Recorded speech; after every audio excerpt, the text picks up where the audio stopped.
what you find in the book of Proverbs is it's just a bunch of godly wisdom that explains to us in integral detail how this world works and how the people within it work. And what it also does is this: it gives you wisdom that if you apply to your life, it will help you avoid most of the pain and most of the issues people fall into in their lives. And it will also lead to success in most areas of your life as well. Because what it is, it's kind of like God wrote this book and went, here's how the world works. You want to be successful? Apply this stuff. You want to avoid pain? Apply this stuff. And he gives you kind of this book that will help you do that. The key to all of it, though, is this. It is things that have to be applied. It just can't be listened to and go, oh, that's really good wisdom. It's things that you hear and then actually apply to your life. It does you no good to apply this stuff after you already use your own limited wisdom and get yourself into a mess, okay? The book of Proverbs is not meant as a medicine that when you get sick, when you mess things up, to get you out of that problem. It is meant as a preventative, which is it's meant to, on the front side of decision-making, make these decisions and you will never face these situations. Does that make sense? A lot of the Bible is a medicine. A lot of the Bible goes, you're in this situation, you're here and here, here's how you fix it, here's how God will work through you and how God will heal you. This is different. This is front-side decision-making things. This morning what I've done is this. We're going to be going through chapters 10 through 14 and looking at all the wisdom. And as I said before, this is a completely different type of message series because it's not just one thing. So what I've done today is it's 8 different topics. And we're going to hit them like a shotgun being shot, all right? We're going to hit them kind of quick. I'm going to read through the different Proverbs and read them to you. You'll get the main point of them, just seeing them. I'll briefly talk on each, but there is no one theme today like we did the first 2 weeks. For the next 4 weeks, it's going to be a shotgun shot at you. And you can pick and choose some of them and go, that's the thing I need to know right now. And some others you might go, that's something I'm good at, or that's not something I'm dealing with in my life right now, and that's okay. But what we're doing here is you take these things, you apply them to your life, and they will change your life. They will bring success. They will prevent failures. What God's ultimately trying to do is to prevent you from ending up like some of these people I'm going to show you on screen. So here's what he's doing. He doesn't want you to be that guy. All right? That's a guy that wasn't using wisdom. All right? That's a guy, I don't even know how he got in that. In all honesty, I don't know how you get in that situation. But he is there. Okay, here's the next one. This guy has to be permanently crippled somewhere because there's no way that worked out well. No way. All right, next one.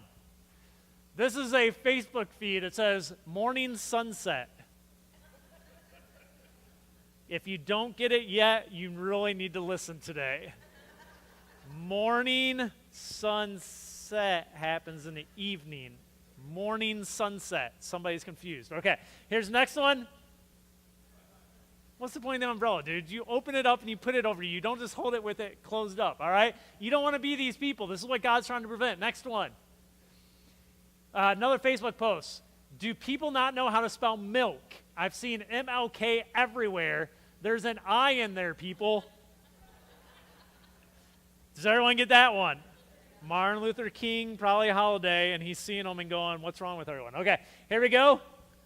This is the best one. Thanks for packing my lunch, babe. Can you tell what's going on? I don't know. She put cheese on there and never took it out of the wrapper. So I have no idea. My wife's only done that to me twice. Where is she? No, she's back there. Okay. So anyways, no, she's never done that to me. But anyways, what Proverbs is this. It is God having mercy on your soul so that you never become those people. That's what the book of Proverbs is, okay? So here's what we're going to do. We're going to dig in chapters 10 through 14 this morning and just look at the wisdom found within it with the 8 different topics that I kind of narrowed into different groupings of the Proverbs. So here's the first topic. First topic is work ethic. How does God desire for you to work in your life? And here's just some of the things he says. In 10:4 it says, lazy people are soon poor. Hard workers get rich. Okay, pretty self-evident, right? You're lazy, you get poor. You work hard, you get rich. 12:11 says, a hard worker has plenty of food, but a person who chases fantasies has no sense. How many of you have known those people that always have some fantasy they're chasing and can never hold down a job long term because they're always holding out for that dream? Okay? This is what it's talking about. 12:24, work hard and become a leader. Be lazy and become a slave. If you want to know why in your job after 20 years you're still on the bottom totem pole, I would say most of the time the reason is you're just not the hardest worker in the world. Okay? Because in this world, if you work hard, you become over time a leader. You get more responsibilities. If you're lazy, they never give you anything more. Okay? If you don't have integrity, they don't give you more. 14:23, it says this, work brings profits, but mere talk leads to poverty. So again, work produces something, dreams don't. Okay? Dreams aren't bad if you can start working towards them. But people who just dream all the time and never work, it doesn't do you any good. It just leads to poverty. Now, one of the things I want to talk about here is what is hard work, because I think people at times misunderstand this or misinterpret it. A lot of times people hear the words hard work and they think this, I have to work a lot. Okay? So a lot of times when you hear people say they work hard, they'll tell you, I work like 50, 60, 70 hours a week and go, I work hard. Here's the thing. You can be terribly lazy and still work 50, 60, 70 hours a week. Hard work is specifically this. When you are working the job you're supposed to be working, you do the best you can at it. That's what hard work is. It's not the amount of hours you work. It's whatever task you are focused on, you do the best you can at it, and that is hard work. And that's what the Proverbs says are rewarded. That's the hard work that's rewarded. It's not the number of hours you put in. And a lot of people deceive themselves and go, I worked 65 hours this week. I worked hard. And you go, what'd you do? Well, I just sat around all day. But I was away for 65 hours and I'm exhausted. Well, that wasn't hard work. That was just a lot of work. But it wasn't hard work, okay? As Christians, we are called by God to make sure we work hard. Not pay attention to other people's work habits, but make sure we have good work habits. What people tend to do, I say this to a lot of people in this area that I talk to on a weekly basis. When they come in looking for jobs, one of the guys sitting in here has heard this speech like 20 times from me. When you go get a job, I always tell them, don't worry about how anyone else works. Don't worry about the things they're saying, how they're wasting time. You don't worry about any of them. You go, you do what you were told you were supposed to be doing, what you're getting paid for, and you do it the best you can. And when you run out of work to do there, go find something else in the shop or in the restaurant or whatever. Go find something else to do, but keep working. Don't worry about what anyone else is doing. You work the best you can because you're working for who, Christians? God. Okay, the Apostle Paul is very clear in this. Your job is you're employed by God, and that's how you're supposed to view your job, is I'm working hard for him, which means I'm giving it the best effort I have while I'm there. And then when you're away from there, you can relax and you can spend time with your family or your loved ones and have a good time. But at work, you work hard. Topic number 2, how to achieve personal growth. How do you achieve personal growth in this life? Here's several. There's 6 of them. And 10:8 says this, the wise are glad to be instructed, but babbling fools fall flat on their faces. 10:17, people who accept discipline are on the pathway to life, but those who ignore correction will go astray. 12:1, to learn you must love discipline. It is stupid to hate correction. 13:1, this is why I love Proverbs. It speaks like me. It uses words like stupid, you're a fool. So you're all like, oh, it kind of sounds like Scott. Yeah, well, it's because it's my favorite book in the Bible. All those words God taught me. See? Okay, there you go. 12:1, I don't know if I already read this, but it says, to learn you must love discipline. It is stupid to hate correction. 13:1, a wise child accepts a parent's discipline. A mocker refuses to listen to correction. 13:10, pride leads to conflict. Those who take advice are wise. 13:8, if you ignore criticism, you will end in poverty and disgrace. If you accept correction, you will be honored. Okay? How do you achieve personal growth and success in your life? How do you grow in your life? It makes it clear here, I think in Proverbs, the key word is this. You're teachable. Okay? You want to grow in life, you have to be teachable. The way it's talked about here, being teachable, you have to be able to listen to discipline from people, and you have to be able to listen to instruction from people.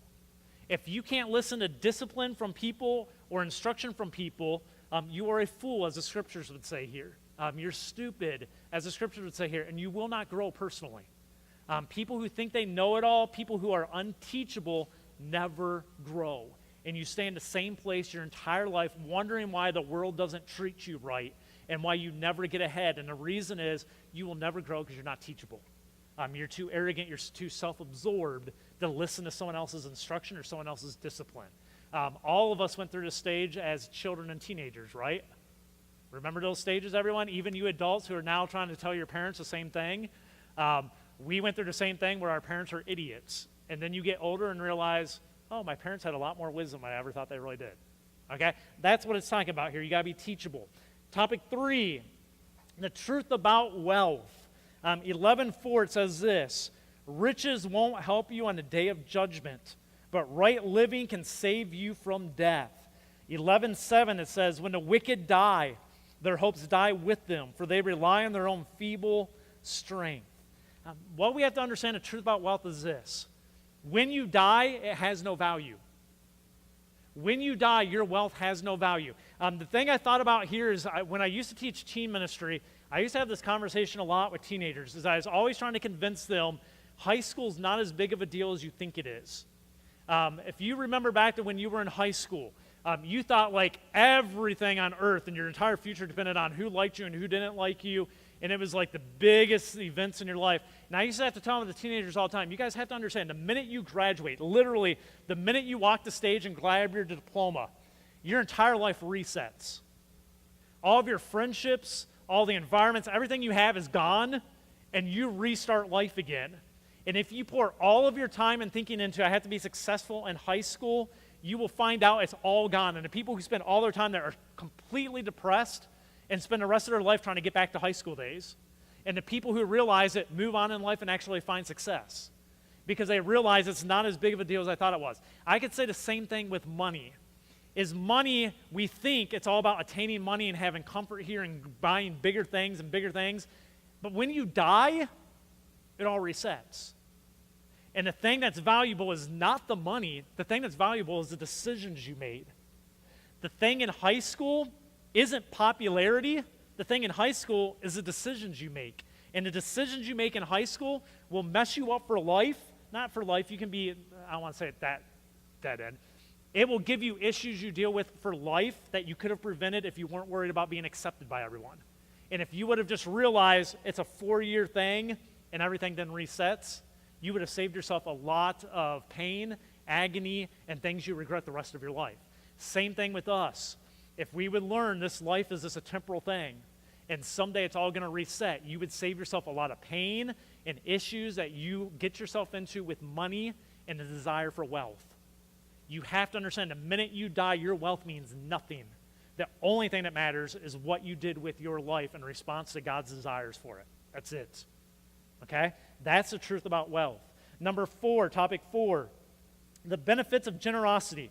11:24 says this: give freely and become more wealthy. Be stingy and lose everything. This flies in the face of common sense, does it not? Give money away and you'll become richer. Keep money to yourself and you'll become poor. That seems to be mixed up. Usually you would think, keep money to myself and I'll become richer. Give money away, I become poor. All right? But the scriptures say it actually works opposite. And life experience shows you this to be true. Some of the richest people, most blessed people you will find are the most generous people you will find in your life. There's a couple of exceptions to it. Me and Rick have personal habits where our wives have made us stop carrying cash. Is that not true? We don't carry cash anymore because we'll literally give it away within 24 hours no matter what's in our pocket, and we just keep throwing it out. So for personal reasons of being responsible with our money, we don't carry cash anymore, so we can't just give it away constantly. But in general, God's telling you here is be generous with your money. You become wealthier. You be holding on to your money and just holding on to it and hoarding it, you become poor. And it can be described in actual wealth and it can be described in quality of life in both ways. But here's what I would say. You need to stop viewing your money as a tool to achieve your goals. As Christians, your money is not there for you to build your kingdom. Your money is there because it's a tool of God to work through you to build his kingdom. And if you would get that mindset straight, you'd be blessed for it. If you would understand your money is not to build your kingdom, it's to build God's kingdom. He gives it to you so he can work through you to build his stuff, his desires, his kingdom. You would find blessing and you would find a contentment and a purpose in your life that you can't find by just hoarding your own money and keeping it to yourself. That brings depression. It takes away purpose. It makes life all about you, and those people are usually some of the most miserable people you will find because their whole life becomes about money and the gaining of money. Topic 5, controlling your tongue. 10:19 says this, too much talk leads to what? Okay? Be sensible and keep your mouth shut. Which that means is watch your words. You don't always have to speak. Take some time, think things out before you respond. 12:18 it says this, some people make cutting remarks, but the words of the wise bring healing. Okay? So as followers of Christ, our words will be used to bring healing to people, to build people up, not break them down.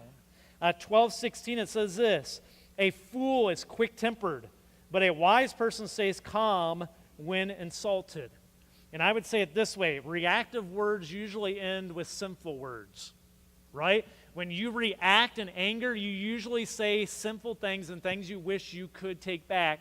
So what I would encourage you to do, and what the Proverbs encourages you to do, is before you speak when you're angry, breathe a little bit. Think things through, caution your words. This is one of the lessons I've learned in my life.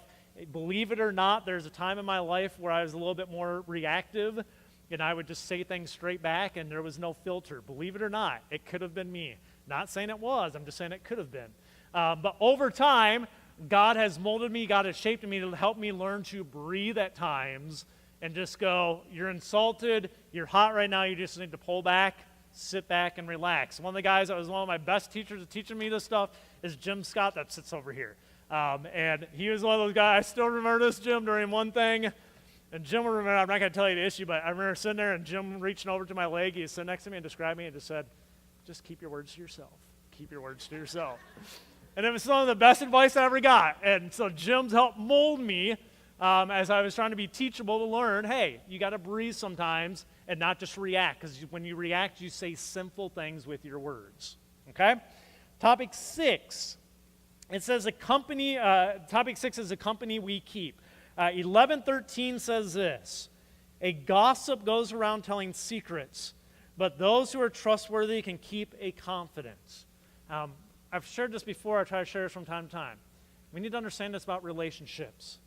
If you have a friend, someone in your life, and they constantly talk about other people, understand when you're not around, they constantly talk about you. Okay? Now you will go, no, my friend doesn't do that. I'm telling you, yes, they do.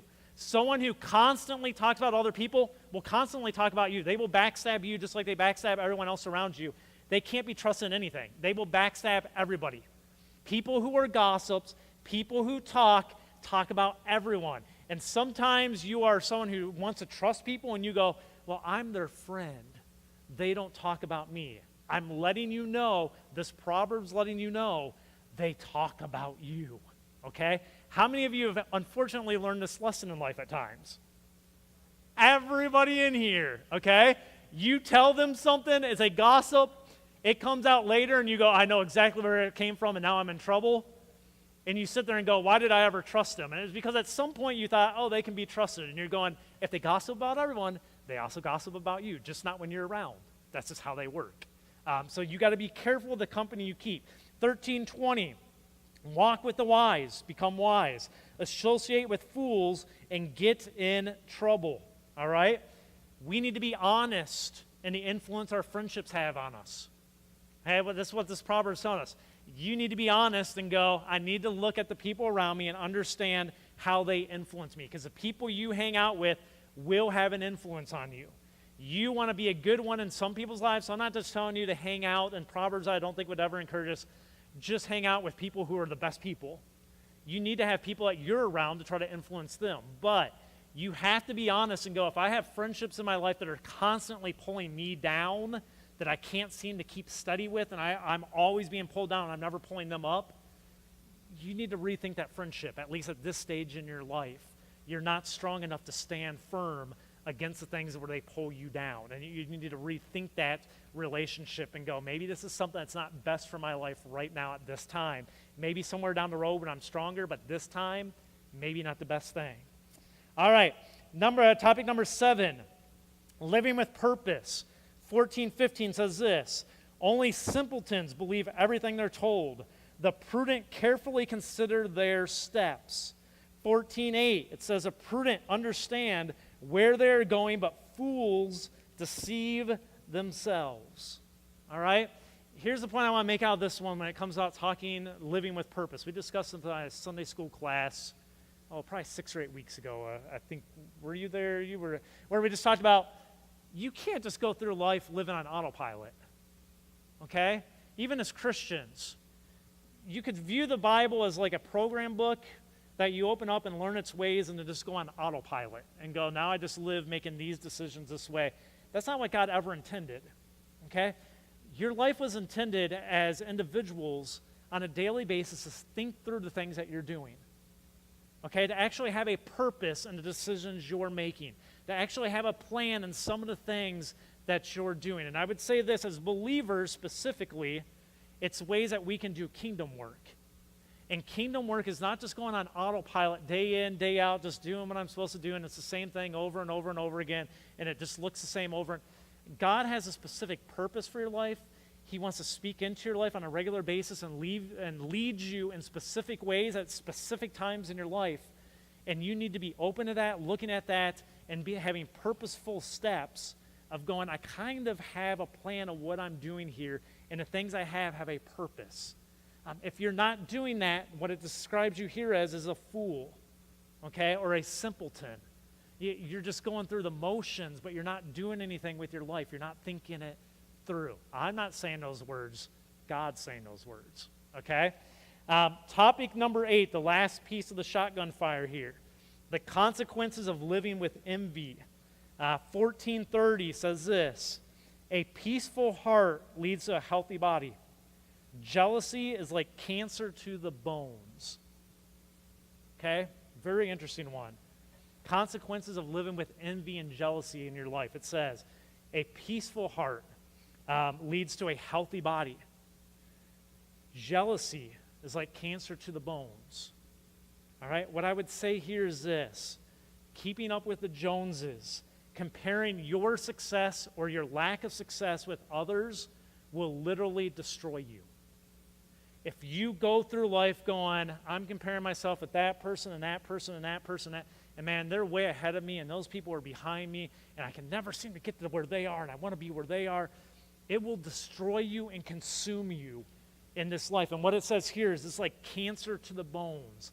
It leads to stress, which we now know scientifically leads to some of the worst health issues you have because it breaks down everything else in your body. We know jealousy and envy destroy your health.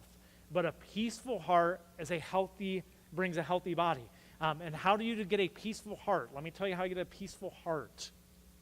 You have to know what determines the word success. Okay? Success is not how I compare to anybody else in this room. That is not success. I could be up here, have the lowest education, have no worldly wealth, have just nothing to my life, and still be considered an incredible success if I have the right mindset. What determines success is this: your relationship with God. 0, nothing else. That is it. I can look at a John Matthews and go, the guy's filthy rich, highly educated, incredibly just attractive, and his kids are beautiful, and look at my family, a bunch of slubs, and I can look at that, just threw that in there, so anyways. No, but I can look at that and go, you know what? If that were true, which none of it's true, because the first one's describing my family and the second one his family, but none of that's really true. But what success is strictly is this. Success is my relationship with God good? That's it. I can sit around Bill Gates. Bill Gates is not more successful than Scott Zimmerman if my relationship with God is right. And I can find peace and contentment in my life because I know I'm successful in God's eyes, and that's all that matters, not the world's eyes. Why? Remember, this is temporary. When you die, your success is not going to be graded on how much you achieved and what you acquired here. Your only thing that's going to be a measure of success is this. You will stand before the creator of this world, and you will give an account for your life. And your account will be, here's what I wanted, what did you do? Mother Teresa, an incredibly successful person, broke, poor, lived with the dying most of her life, incredibly successful. The Apostle Paul, incredibly successful person, broke, beaten, starving, tent maker, not a real successful guy in the world's eyes, incredibly successful in God's eyes. Jesus Christ, in the world's eyes, not successful. Led a group of guys, eventually most of them fled from him, got back about 12 of them, they all rejected him, and eventually he was killed and murdered and put on a cross to die. Was he successful in God's eyes? Absolutely. Okay? The key to success is not having jealousy and envy of the things of this world, but realizing success comes strictly from your relationship with God. Stop comparing yourself to others. Stop looking at their success or lack of it and going, this is how I judge myself. You look at Jesus Christ and go, I judge myself based on him, and am I obedient to him? That's how I determine success. All right? To close this morning, I just want to remind you of this. Implementing God's wisdom in your life, thinking the way God thinks, always leads to the best outcomes in this life for you, and also in the life to come. Would you pray with me?